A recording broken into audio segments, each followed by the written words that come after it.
Hello students, welcome to the zoology class and जो chapter मैंने start किया था आप लोगों के साथ discussion, that is the chapter 4 of the class 11th animal kingdom, और उसकी जो पिछली क्लासेस की रिकॉर्डिंग थी वीडियो, उस पर हमने कवर किया था बेसिस ऑफ क्लासिफिकेशन सबसे पहले एंड देन पोरीफेरा। उसी के कंटिन्यूशन में आज कवर करेंगे next phylum that is Coelenterata और व्हाट निडेरिया। तो नॉन कॉर्डेट्स में the chapter is animal kingdom, non chordates में सिलेंट्रेट और it's new name is what Cnidaria. यहाँ मैं आपको एक बात याद दिलाना चाहूँगा कि अगर आपने बेसिस ऑफ क्लासिफिकेशन नहीं पढ़ा हुआ है तो प्लीज़ उसको एक बार पढ़िए, अदरवाइज आपको हर फाइलम में प्रॉब्लम आएगी।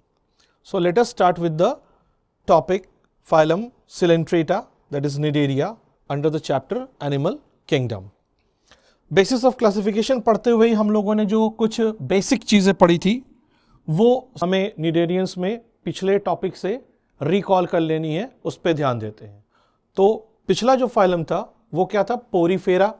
पोरीफेरा में खास बात थी क्या, ऑल एक्वेटिक एंड सेसाइल। तो यहाँ थोड़ा सा डिफरेंस मिलेगा आपको, बट जो पहला पॉइंट है ऑल एक्वेटिक वो यहाँ पर कंटिन्यूड है, ऑल एक्वेटिक। तो यहाँ मुझे ध्यान क्या देना है सबसे पहले कि यहाँ पर सबके सब जो है वो क्या है, ऑल एक्वेटिक। एक्वेटिक की अगर हम बात करते हैं तो क्या समझ में आता है कि जो सबसे बड़ा एक्वेटिक हैबिटेट हो सकता है वो क्या हो सकता है, वो हो सकता है मरीन। तो जब क्योंकि समुद्र में ही पानी सबसे ज़्यादा है तो कुछ तो फ्रेश वाटर है। यस, आप रिकॉल कर चुके होंगे कि हाइड्रा आपने पढ़ा हुआ, हाइड्रा वुल्गैरिस, क्लोरोहाइड्रा विरिडिसिमा, बहुत सारी स्पीसीज हैं, फ्रेश वाटर फॉर्म है। बट एक्वेटिक होने के साथ साथ आपको ये बात समझ में आ जाती होगी कि एक्वेटिक हैबिटेट्स जो सबसे बड़े हैं वो मरीन है, तो ये मोस्टली क्या हो जाएंगे, मोस्टली मरीन फॉर्म होंगे। तो यहाँ पर हम लिख सकते हैं मोस्टली मरीन। नेक्स्ट, कौन सी ऐसी बात है जो निडेरियंस को पिछले फाइलम से एडवांस बनाती है? पिछले फाइलम पोरीफेरा से एडवांस बनाने के लिए सबसे बहुत अच्छा इंपॉर्टेंट पॉइंट जो यहां है वो है tissue grade body organisation. Yes, tissue की डेफिनेशन कई बार पढ़ चुके हैं हम, आप जानते हैं। तो यहां से फर्स्ट ऐसा फाइलम है जहां हमें टिश्यू मिल रहा है कि डिवीजन ऑफ लिवर इज अमंग द टिश्यूज। पिछले फाइलम में हमें मिला था डिवीजन ऑफ लिवर इज अमंग द सेल्स। तो यहां पर हमें टिश्यू ग्रेड मिल रहा है, all aquatic mostly marine with tissue grade of body organisation animals. Next हमने क्या नोट करनी है, अगर हम बॉडी सिमेट्री देखते हैं तो रेडियली सिमेट्रिकल।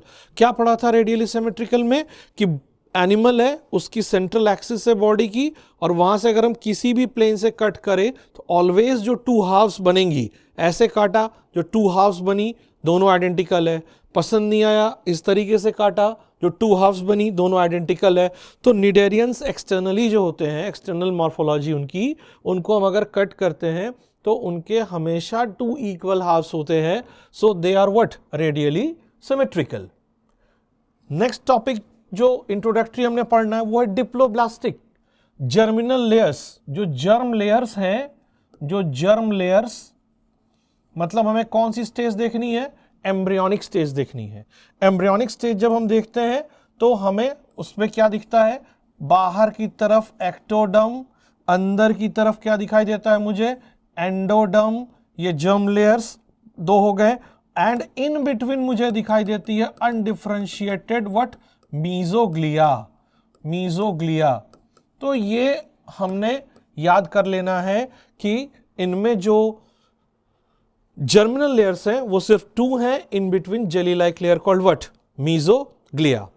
अगर हम बॉडी का प्लान बताते हैं तो बॉडी का प्लान जो है वो ब्लाइंड सैक बॉडी प्लान है कि फूड जाने का एक रास्ता है, फूड अंदर जाने का एक रास्ता है, ब्लाइंड सैक बॉडी प्लान।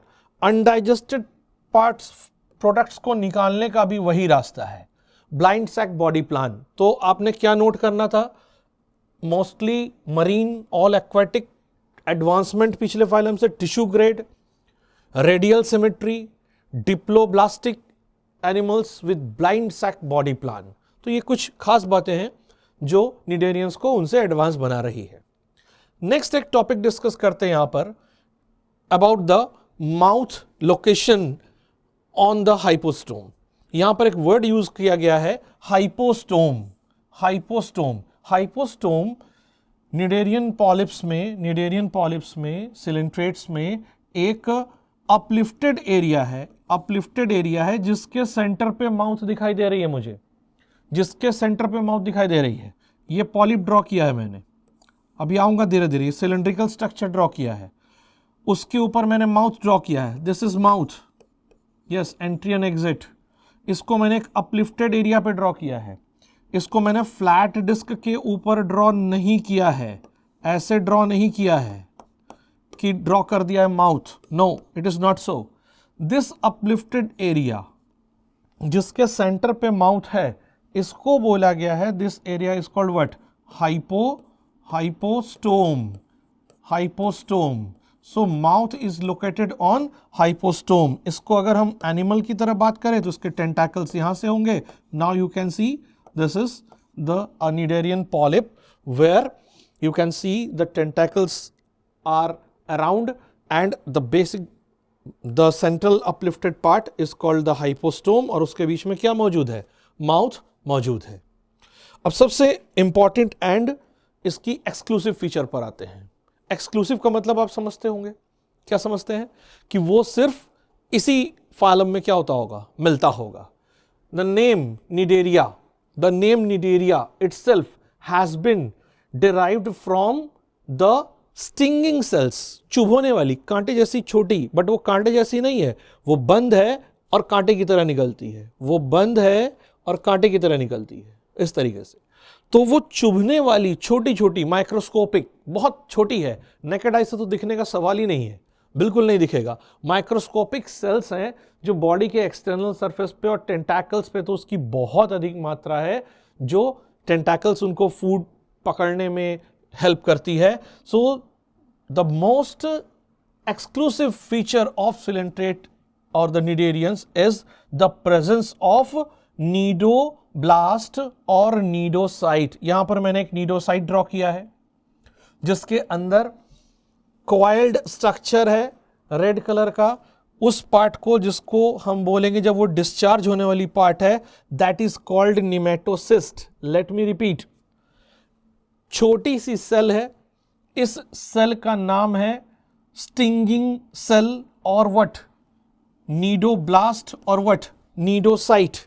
ये इसका एक्सक्लूसिव फीचर है, एक्सक्लूसिव फीचर। निडेरियन नाम आया ही है किस चीज से? नीडोब्लास्ट से या नीडोसाइट से। और उस नीडोसाइट के अंदर जो स्ट्रक्चर है जो झटके से बाहर निकलती है, बिल्कुल वो उस पार्ट को आप बोलते क्या है? That part is called the stinging capsule or the nematocyst. Nematocyst structure है किसका? नीडोब्लास्ट का। यह ध्यान देना है कि इनके पास प्रिकली सेल्स मिलती हैं, लेकिन ऐसा नहीं कि वो कांटे की तरह पहले से ही निकली रहती हैं। उनका एक पार्ट है जो डिस्चार्ज नहीं रहता है, बंद रहता है अंदर कैप्सूल फॉर्म में, कॉल्ड निमेटोसिस्ट। जब वो स्टिमुलेट हो जाती है, नीडोसील टच हो जाती है, तो वो बाहर निकल आती है और वो चुभ जाती है या दूसरे फंक्शंस हैं। और इनका डिस्ट्रीब्यूशन आप देख सकते हैं। मैंने क्या दिखाया है? मोस्टली मैंने दिखाया है कि वो टेंटाकल पर है, टेंटाकल पर है एक्सटर्नल सरफेस पे।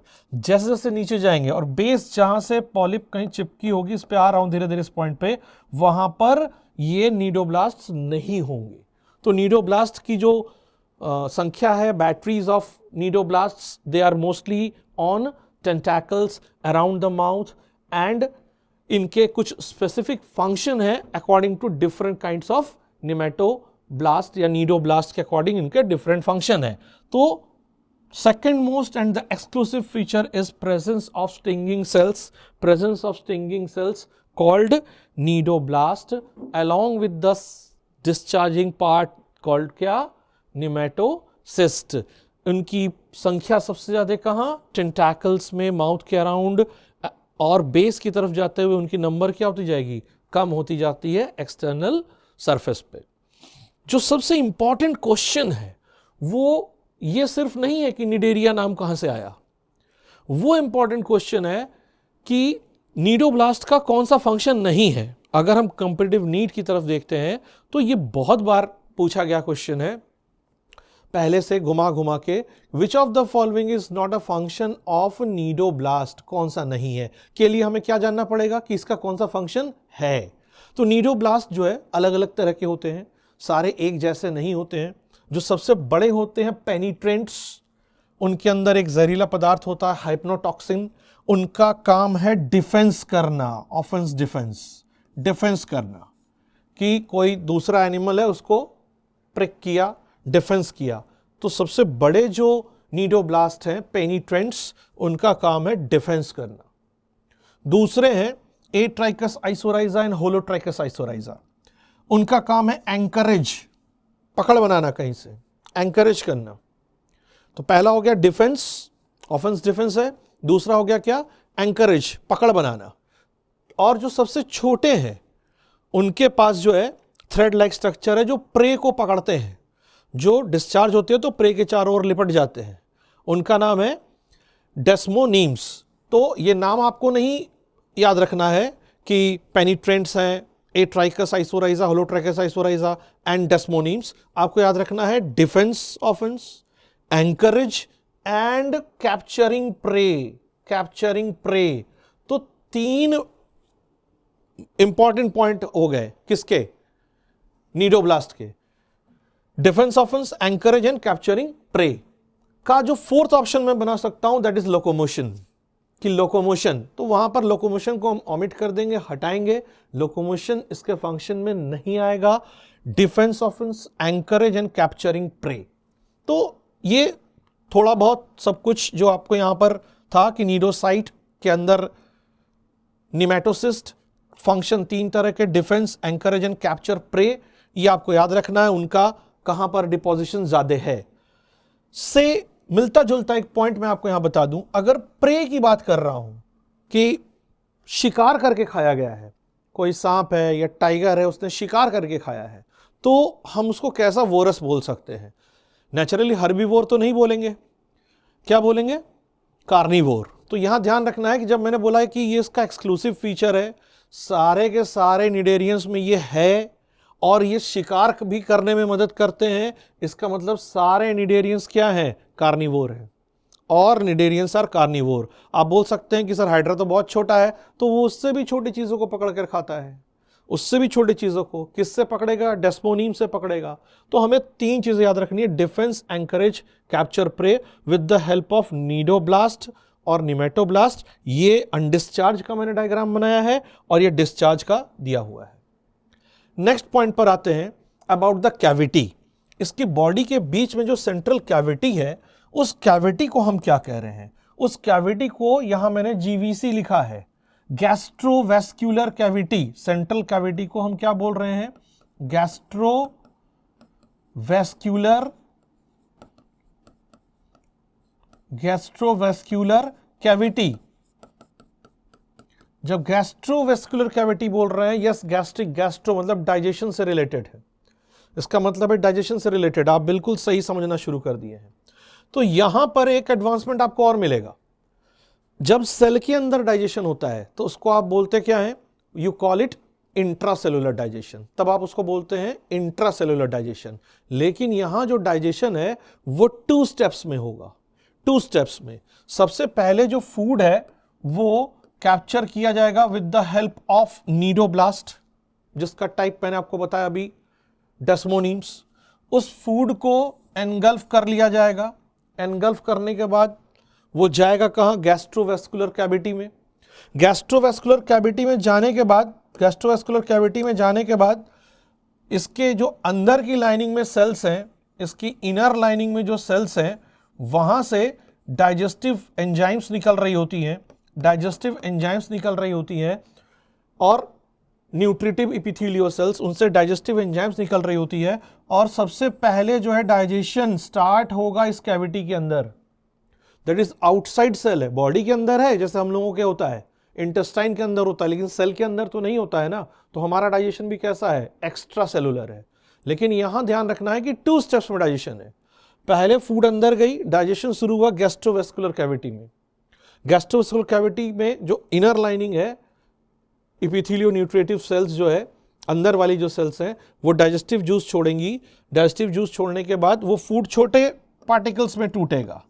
जब वो इतना एनफ छोटा हो जाएगा कि उसको जो इनर लाइनिंग वाली सेल है वो अपटेक कर सकती है, वो अपटेक कर लेगी, बाकी का डाइजेशन जो है वो इस सेल के अंदर होगा, इस सेल के अंदर होगा। तो बहुत इंपॉर्टेंट है, एडवांसमेंट आ गया कि डाइजेशन 2 स्टेप्स में यहां हो रहा है। डाइजेशन 2 स्टेप्स में हो रहा है। पहले गैस्ट्रोवेस्कुलर कैविटी के अंदर हो रहा है, सबसे पहले गैस्ट्रोवेस्कुलर कैविटी के अंदर हो रहा है, उसको हम क्या बोलेंगे, एक्स्ट्रा सेलुलर। फिर गैस्ट्रोवेस्कुलर कैविटी के अंदर की लाइनिंग में जो सेल्स हैं वो उसको अपटेक कर ले रही हैं और बाकी का उन सेल के अंदर हो रहा है। That step is called what, intracellular digestion. Intracellular digestion. So digestion is carried under 2 steps, it takes place under 2 steps, that is first extracellular followed by intracellular digestion. Next topic भी बहुत important है, बहुत ही important है ये, polymorphism इन coelenterates. कि anatomically जब हम उसको काट के देखेंगे तो डिप्लोब्लास्टिक एनिमल से बने हुए हैं, बाहर के तरफ इपीडर्मिस, अंदर की तरफ गैस्ट्रोडर्मिस। एडल्ट में बोल रहा हूं, एम्ब्रियोनिक स्टेज में नहीं बोल रहा हूं। एम्ब्रियोनिक की होती तो मैं बोलता एक्टोडर्म एंड एंडोडर्म। एडल्ट में उसको बोल लेंगे इपीडर्मिस, अंदर की तरफ गैस्ट्रोडर्मिस, बीच में मीजोग्लिया। यस, मीजोग्लिया ही रहेगी क्योंकि उसमें डिफ्रेंसिएशन नहीं हुआ है। काट के देखेंगे, बट बाहर से देखेंगे तो निडेरियंस अलग अलग शेप में मिलती है। अब साइफोनोफोरा एक ऑर्डर है जिसको हमने नहीं पढ़ना होता है, उसमें इतना ज़्यादा वेरिएशन मिलेगा शेप में कि हम सोचते रह जाएंगे कि ये क्या है। तो अलग अलग मॉर्फोलॉजिकल फॉर्म्स में वो दिखते हैं coelenterates, cnidarians. Many different morphological forms. तो मेनी डिफरेंट के लिए वर्ड क्या यूज कर सकते हैं साइंस में, पॉली। मॉर्फोलॉजिकल फॉर्म्स के लिए कौन सा वर्ड कॉइन किया आपने कॉइन किया पॉलीमॉर्फिज्म। पॉलीमॉर्फिज्म कि सिलेंट्रेट्स को अगर हम एनाटॉमिकली देखें, काट के देखें, तो बॉडी का प्लान एक जैसा मिलेगा, टिश्यू की स्ट्रक्चर एक जैसी मिलेगी, बट बाहर से देखेंगे तो कोई छाते जैसा, कोई सिलेंडर जैसा, और सिलेंडर में भी वेरिएशन, पॉलिप में भी, गैस्ट्रोजोइड अभी मैं आपको बता दे रहा हूं। तो इन सबको मिलाकर हम अलग अलग मॉर्फोलॉजिकल फॉर्म्स को हम साइंटिफिकली बोल सकेंगे पॉलीमॉर्फिज्म। कि निडेरियंस का जो है मॉर्फोलॉजिकल फॉर्म वेरिएबल है, बट हमने बहुत वेरिएबल नहीं पढ़ना है। उन वेरिएबल को भी अगर हम ग्रुपिंग करके देखें तो हमें बेसिक 2 फॉर्म्स, देखिए बेसिक वर्ड यूज किया गया है। आप ये मत बोलिएगा कि सर 2 का मतलब है आपको सर डाइमॉर्फिज्म लिखना था या बुक्स में डाइमॉर्फिज्म लिखना था। एक्चुअली उस डाई के भी फिर कई पार्ट हैं, कई तरीके हैं, इसके भी कई पार्ट हैं, बट हमने बेसिक पढ़ना है, इसलिए 2 बेसिक मॉर्फोलॉजिकल फॉर्म्स।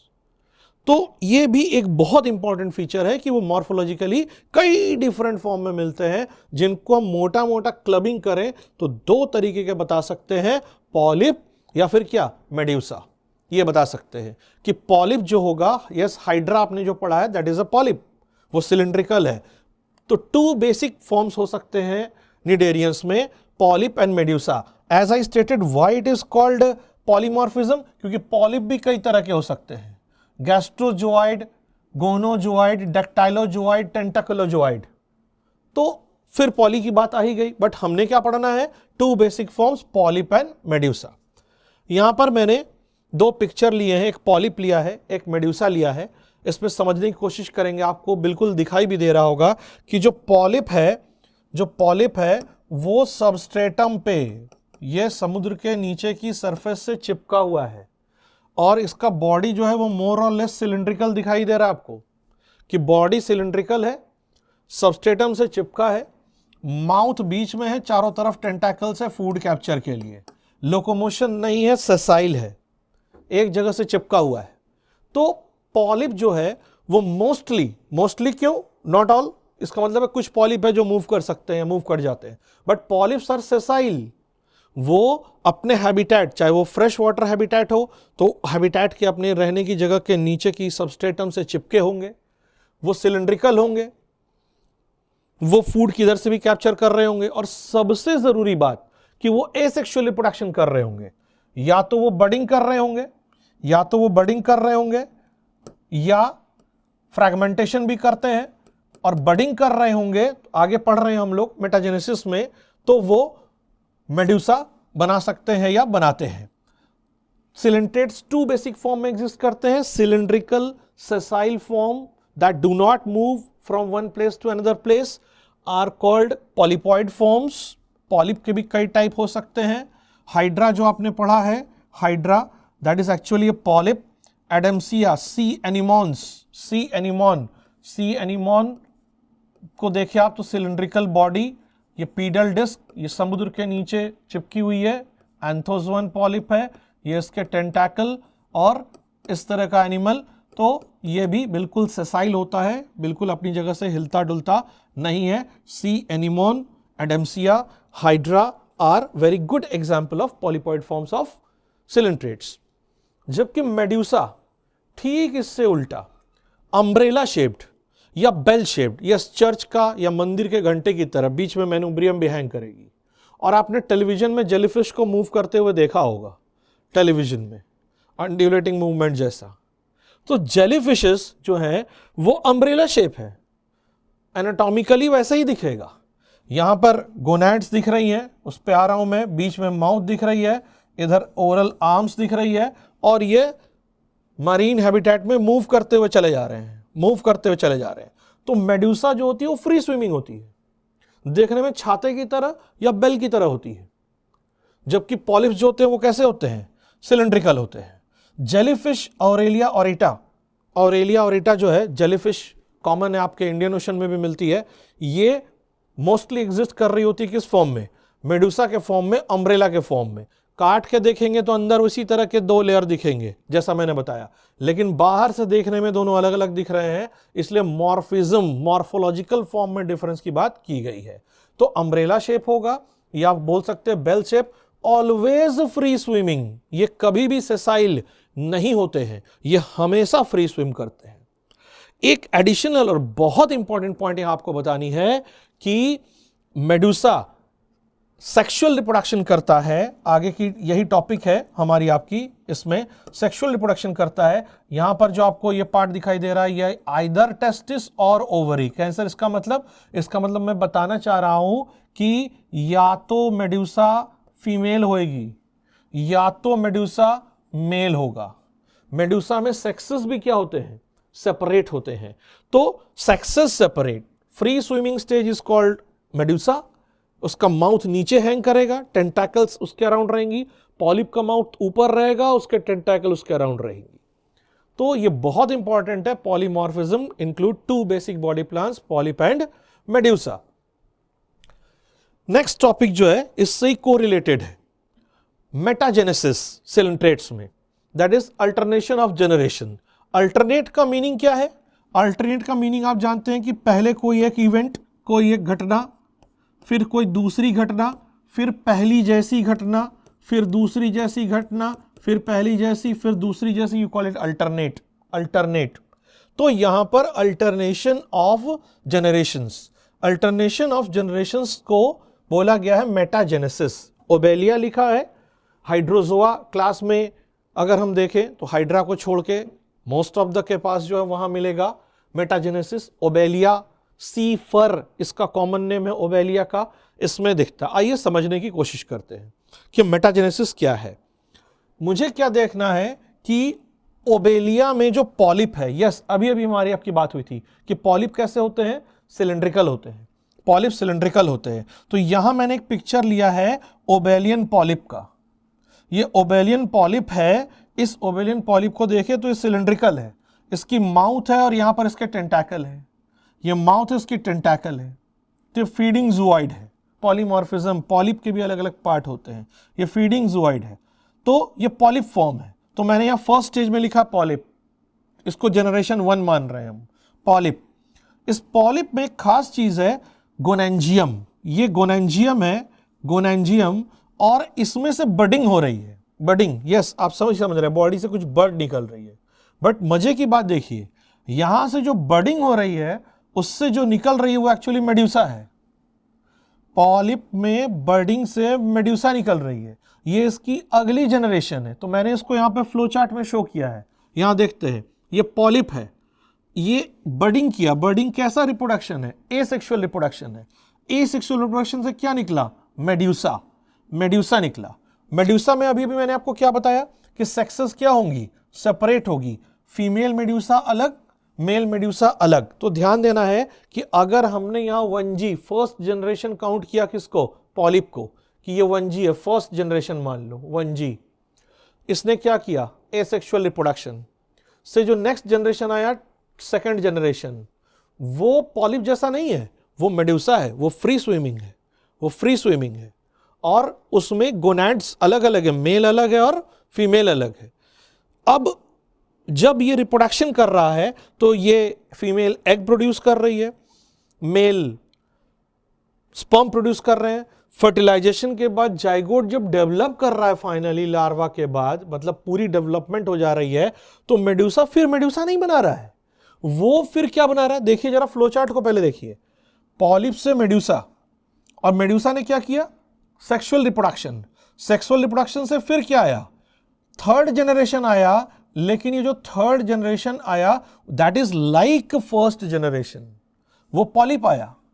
मेड्यूसा के बाद पॉलिप आया। अब क्या होता है कि मैं पढ़ाते हुए एक सर्कल में डायग्राम बनाता हूं तो आप कंफ्यूज कर जाते हैं, इसलिए मैंने फ्लो चार्ट दिया यहां पर कि आप साफ साफ देख लीजिए कि 1G जो था पॉलिप, उसके सेक्सुअल रिप्रोडक्शन से मेड्यूसा आया। मेड्यूसा में फर्टिलाइजेशन, सेक्सुअल रिप्रोडक्शन हुआ, से क्या आया? फिर अगला पॉलिप आया। फिर पॉलिप ने किया मेड्यूसा, तो हो गई ना पहली दूसरी जैसी बात, alternation of generations, and it's called metagenesis. नई टर्म मेटाजेनेसिस कॉइन करने की जरूरत क्यों पड़ी? आप जब पढ़िएगा प्लांट वाला पार्ट, जो मुझे यहां नहीं कवर करना है, तो आप पढ़िएगा, वहां पर अल्टरनेशन ऑफ जनरेशन होती है, वहां पर भी gametophyte sporophyte, gametophyte sporophyte. Gametophyte होती है हैप्लॉइड N, स्पोरोफाइट होती है डिप्लॉइड 2N, फिर N। प्लांट्स में अल्टरनेशन ऑफ जनरेशन जो होती है हैप्लॉइड डिप्लॉइड की होती है। यहां पर एसेक्सुअल सेक्सुअल स्टेज की है, और हर स्टेज में ये डिप्लॉइड ही है, हर स्टेज में डिप्लॉइड ही है। ये डिफरेंस है एनिमल्स में अल्टरनेशन ऑफ जनरेशन में एंड प्लांट्स में, hence the new topic metagenesis. बहुत इजी है, इस फ्लो चार्ट को देखिए, आपको बिल्कुल क्लियर रहेगा। पॉलिप से बर्डिंग से मेड्यूसा, और मेड्यूसा से सेक्सुअल रिप्रोडक्शन से फिर अगली जनरेशन की पॉलिप से फिर बर्डिंग से क्या? मेड्यूसा। ओबेलिया सी फॉर्म में ये मौजूद है, या हाइड्रोजोआ के जो भी एनिमल होंगे, फाइसेलिया आपके कोर्स में दिया है उसमें भी ये दिखाई देगा। अब यहां आपको एक और पॉइंट पढ़नी है, कोरल्स, कि ये कोरल क्या है। बहुत इंटरेस्टिंग है ये, क्योंकि हम जानते हैं, आप सुना होगा आपने coral reef, Great Barrier reef, India का भी जो है कोरल आइलैंड है, लक्षद्वीप। तो ये है क्या? वहां लोग बोलते हैं व्हाइट सैंड मिलती है, एक्चुअली वो कोरल क्रस्ट्स के कारण व्हाइट सैंड मिलती है, क्योंकि वो कैल्शियम कार्बोनेट के हैं। चले जाइए वहां लक्षद्वीप में, आपको जो सैंड दिखेगी बीच में व्हाइट कलर की दिखेगी बिल्कुल। तो इसका कारण क्या है? आइए पढ़ते हैं कोरल्स। कोरल भी पॉलिप की बनी हुई एक्सोस्केलेटन, उसकी स्केलेटन है, उससे बनती है कोरल। कोरल जो है वो पॉलिप्स की स्केलेटन है। इसमें एक क्लास है एंथोजोआ, उसके पॉलिप्स बनाते हैं। लेकिन उनमें एक बड़ी खास बात हो गई है। अभी थोड़ी देर पहले मैंने आपको बताया था कि जो सी एनिमोन है, एडेम्सिया या मेट्रिडियम, वो सेसाइल है, ऐसे ड्रम तरह की उसका बॉडी है, माउथ है और इधर टेंटैकल है, इस तरह का पॉलिप है ये क्या है? ये पॉलिप है। लेकिन कोरल बनाने वाले पॉलिप इतने बड़े और चौड़े नहीं है, जिस तरह का मैंने आपको पहले पिक्चर दिखाया था या जैसा डायग्राम ड्रॉ कर रहा हूं। इनमें क्या हुआ है, इनका जो कॉलम है बीच वाला पार्ट, वो जो है रिड्यूस हो गया है और उसमें काफी सारी फोल्ड्स आ गई हैं, जिसकी वजह से ये पॉलिप बिल्कुल फ्लावर की तरह हो गया है। मैंने यहाँ एक पिक्चर लिया, देखिए आपको यहाँ लग रहा होगा बहुत सारे फ्लावर खिले हुए हैं। ये फ्लावर्स नहीं है, ये सब के सब एंथोजोअन पॉलिप्स हैं, फ्लावरिंग एनिमल्स की तरह। ये एंथोजोअन पॉलिप्स हैं जिनमें ये बीच में माउथ दिख रही है, ये टेंटैकल्स दिखाई दे रही है और इसमें बैटरीज ऑफ नीडोब्लास्ट भरी हुई है। तो ये छोटे छोटे पॉलिप है। ये पॉलिप क्या करेंगे? फ्लावरिंग एनिमल्स, ये छोटा सा पॉलिप है, ये देखिए, ये छोटा सा पॉलिप ड्रॉ किया हूं और इसमें माउथ और ये टेंटाकल और इसके बीच में बॉडी में कॉलम में बहुत सारी फोल्ड्स आ गई हैं। थोड़ी ही देर बाद, कुछ दिनों बाद ये क्या करेगा, अपने अराउंड कैल्शियम कार्बोनेट का शेल डिपॉजिट कर लेगा अपनी प्रोटेक्शन के लिए। और उसके बाद बडिंग से ये क्या करेगा, ये मेडुसा नहीं बनाता, ये पॉलिप बनाएगा। फिर जब पॉलिप बनेगी, ये देखिए इसकी बडिंग हुई, ये देखिए 1 से 2 पॉलिप इसने बना दिया, ये बडिंग हुई, और उसके ऊपर फिर से कैल्शियम कार्बोनेट की स्केलेटन जमा होगी। ऐसा जब बहुत सारी पॉलिप एक साथ करेगी, बहुत सारी पॉलिप, तो वो एक स्टोनी मास बनता जाएगा, वो स्टोनी मास बनता जाएगा। यहां मैंने दूसरा डायग्राम लिया है, ये मैंने लाइव कोरल पॉलिप का पिक्चर लिया है, ये डेड होने के बाद का लिया है, ये डेड जब हो गया है तब का लिया है। इसमें क्या दिख रहा है, इसमें पॉलिप्स दिख रही हैं, फ्लावरिंग एनिमल्स। इसके नीचे इसका बेसल पार्ट है, इसके नीचे इसका बेसल पार्ट है। इसमें जब डेड हो गई है तो मुझे साफ साफ दिखाई दे रही है खाली जगह बची हुई है। उन खाली जगहों पर क्या थी, ये पॉलिप थी। उसके बाहर क्या बचा है, ये बचा है क्या चीज, व्हाइट कलर का कैल्शियम कार्बोनेट का बना हुआ एक्सोस्केलेटन पार्ट, जो हार्ड और बिल्कुल किसकी तरह दिख रहा है, वो किसकी तरह दिख रहा है, बिल्कुल वो पोरस किसकी तरह, स्टोन की तरह।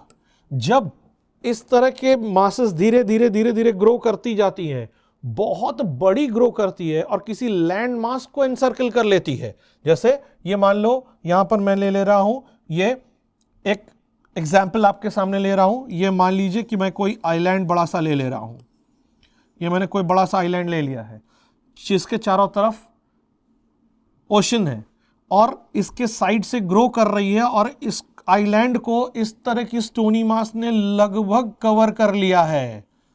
आइदर वो सी सरफेस के बाहर आई है या नहीं आई है, इससे नहीं मतलब है। Yes, I am talking about Great Barrier Reef of Australia, Great Barrier Reef of Australia. Then we call these coral masses as reef.